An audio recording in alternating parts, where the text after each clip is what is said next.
Let's talk about a game that everyone has been looking forward to. The sweatiest of the sweatiest among all gamers have been asking for this game for some time now, and it has been delivered. Elden Ring dropped a trailer as the week goes on to E3, the Summer of Games, hosted by Jeff Keighley, and boy, oh boy. Now, we have a Souls guy among us here. Among us, we have up in the pantheon of gamers, a Souls player. TV's Casey, I have been dying to hear your reaction to Elden Ring when this thing dropped. You are a Souls player, my guy. You have been through it all. What was your reaction? Well, we finally got like an actual for real trailer for this game. Not just an announcement, not a little teaser, like an experience. Okay? I could not be more hyped than the original announcement, because I still don't really fundamentally understand what this game is. Like, I'm just assuming it's going to be a Souls game, but mounted combat? Is this an open world Souls game? I mean, do we know this? I don't think we know anything else. But I think what we see in this trailer and the fact that George R.R. Martin wrote the story to it, I'm pretty sure that's it. Yeah, I don't know if they've confirmed an open world or anything, but I feel like the presence of a mounted combat implies that, which is a real game changer. I mean, Souls games are like sort of open world-ish in the sense that you can pretty much go wherever you want from the start, except you're hamstrung by being a little weak baby, and you're probably not strong enough to go to certain areas. But yeah, I mean, it's got everything you could want. It's got giant monsters that, echo stuff like Shadow of the Colossus. I'm pretty sure you fight like a giant tiger man in armor. There's some Guillermo del Toro like vibes in this too, with some of these designs. There's like a pot with arms and legs. Like there's like a big spindly like King Spider-Man. Like there's so much weird stuff, and it's so Bloodborne, it's so Souls. For somebody who loves Animal Crossing and then like loves this, like I don't understand, dude. That's oil and water to me, man. I can't play these games. I can't play these games. Like, yeah, I'm a pussy or whatever, but I'm like, weak. No, just like, I don't know, man. That stuff freaks me out a little bit too much. Some of this stuff is really freaky, especially what I've played of Bloodborne. Yeah. I still haven't played through the entire thing yet, but like you play a good, couple hours, you see some weird shit.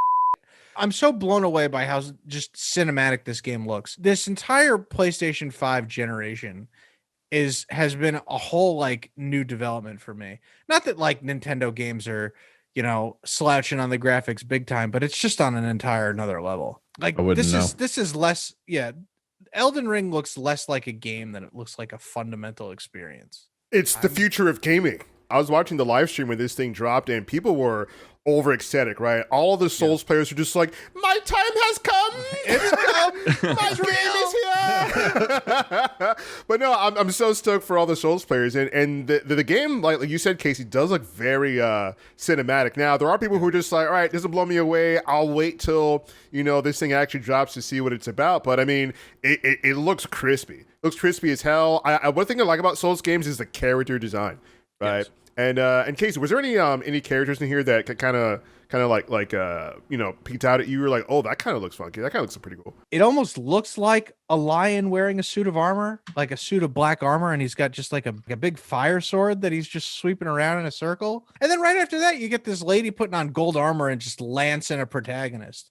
Like everything in this is wild. Cool. Even the last character you get to see in the trailer that just stands up real freaking slow. He's got like a million spindly limbs, just like arms on arms covered in armor. Spindly limbs. That's spindly limbs. Good old spindly limbs.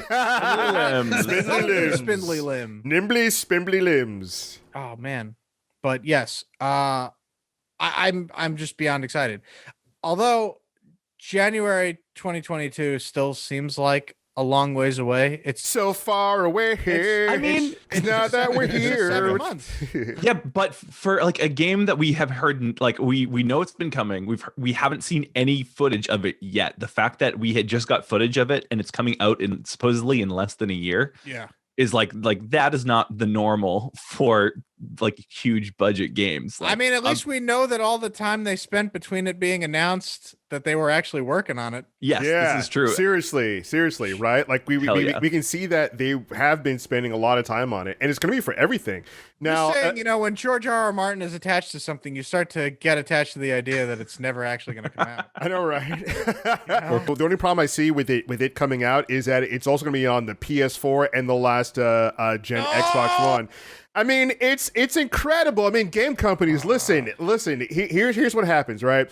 We see that other game companies who kind of stumble and fall trying to make your current project for every single system available. I know as a company, you got to maximize your profits, right?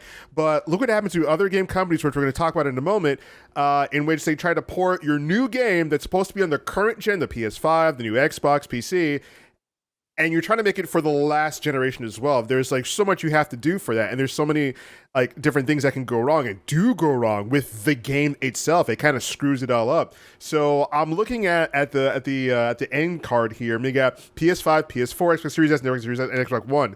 Now, is it going to happen with Elden Ring that it's going to screw up the launch? It's going to screw up the game itself. That they're trying to port it over to the last gen, the previous generation of consoles.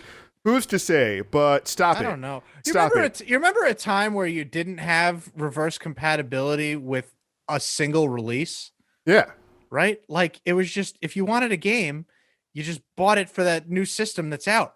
And I kind of get it too because like PS5s, I mean, I still don't have one. Like it's still like kind of hard to come by. So they're like, okay, we want people to play our game, but I'm fine with okay, here's our game. It's on this. That's it. That's a ticket. There you go. Like pony up, babies. You know what I mean? Like let's do it. And then like they all they have to worry about is just porting it over to the PS5, the new Xbox, and PC, and that's it. I mean, let's go. Like why bother with the last generation? You're phasing it out. I mean, even with the PlayStation 4, they're phasing out like the shop, like other systems. I mean, they're trying to port everything over to the PS5. This is a new generation. That's just how things are, man. You just got to upgrade. You know what I mean? Just upgrade, forehead. Yeah, but yeah, I mean, Elden Ring's big surprise that it actually dropped. I mean, when Jeff Keighley said in the presentation, okay, we finally got a trailer for it, everyone's just like, I'll believe it when it hits play. I'll believe it when it actually comes up and is in front of my eyeballs because people are waiting for this game for a while. Day one downloads and plays. I actually am looking at the start menu. Up until that point, it does not exist, just like Kingdom Hearts 3. Exactly, yeah. But I'm still not convinced Kingdom Hearts 3 exists. Stupid. We'll see what happens with the future of Elden Ring. Brandish the Elden Ring.